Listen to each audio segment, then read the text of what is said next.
Hello Libra, welcome dito sa aking channel Libra. Alamin natin kung anong messages, vibration, gabay energy para sa inyong lahat. Ito ay general reading energy sa lahat ng Libra from Supermoon and Aries. So, fire sign Aries. Libra, wow, relationship, naku, one-sided love.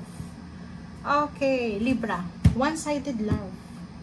Siguro ito na yung oras na marirealize mo. Like yung iba na in a relationship pero one-sided lang. Ikaw lang yung nagmamahal or yung other person, other party lang mahal ka pero hindi mo siya mahal. Parang ganun. Oras na siguro para makapag-desisyon ka, Libra, na ayaw mo na. Or makapag-desisyon ka na sabihin kung ano yung nararamdaman mo sa taong ito. Okay?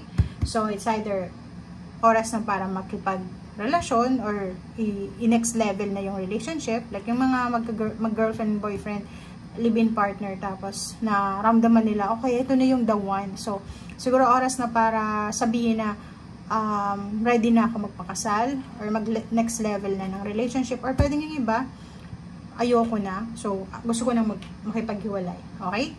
So, eto, since eto yung focus ang barahan natin, sinasabi na, siguro etong oras na ito, yung full moon ngayon is posibleng magdadala sa'yo ng isang napaka-importanting pagbabago, lalo na sa mga partnership, collaboration, mapa-businessman or love. Okay? So, may iba talaga dito na pwedeng mas magiging close kayo sa inyong partner or sa inyong friends.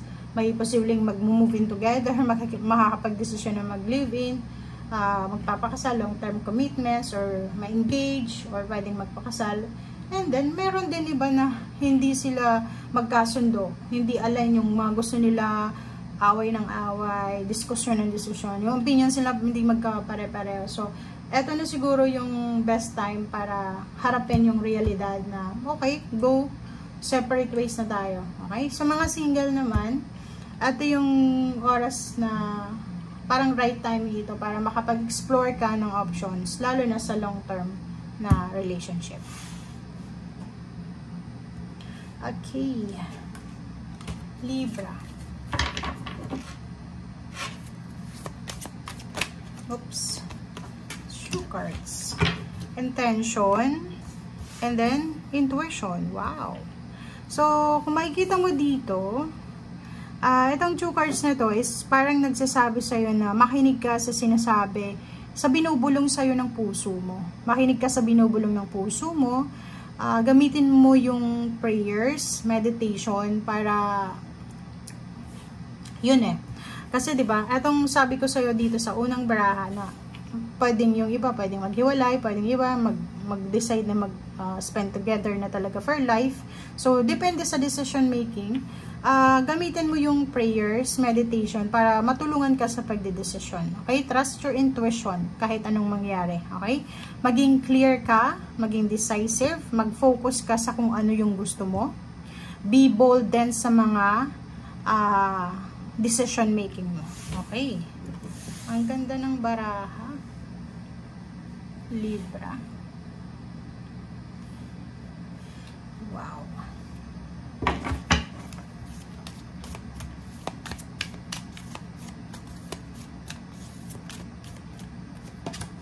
Okay, full moon. Oh, ganun din, oh. Go wild. Be bold.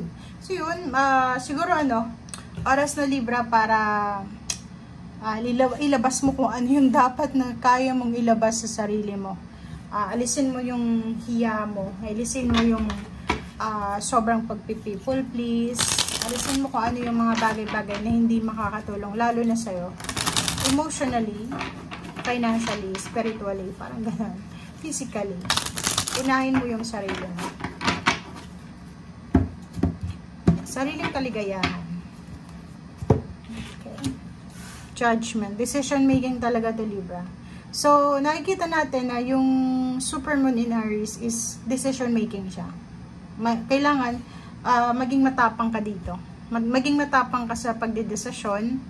And sa usaping pera, sinasabi na maraming offers, maraming parang samot-sari, left and right na offers regarding money, mga pagkakakitaan.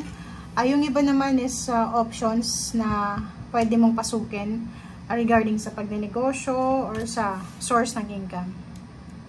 May mga offer ng new job, new career, offer of new place or new partnership, parang ganun, kung may negosyo.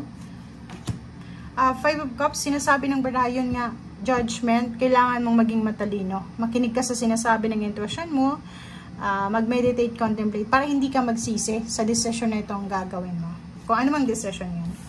Ten of Swords ang ganda, kasi yung Ten of Swords is yung rason kung bakit ka malungkot dati, rason kung bakit ka nasaktan, emotionally, financially, ay posibleng magkakaroon na ng clarity or meron ng endings, closure ba. Okay? So, nakikita natin na recovery from pain, heartaches, betrayal, recovery from kung ano yung nawala sa'yo ay posibleng ibalik sa'yo ng universe. And at the same time, may mga positive endings, mayroon din na new beginnings. Yun, may mga relationship na posibleng matapos, magsimula ulit. May mga relationship na bago, na papasok sa buhay mo. May mga relationship na dati na, tas babalik ulit sa'yo. May mga relationship ditong, siguro hindi ka sigurado, confused ka pa sa ngayon. Take care of your body, take care of yourself.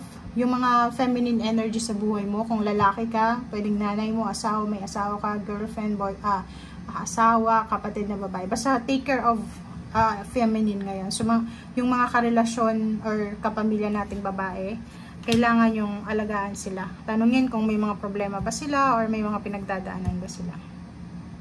Everything happens for a reason. Andito yung Magician. So, kung ano man itong mangyayari sa ngayon, nakatadhana ito. Kung ano man itong decision making na gagawin mo, pag-isipan mong mabuti.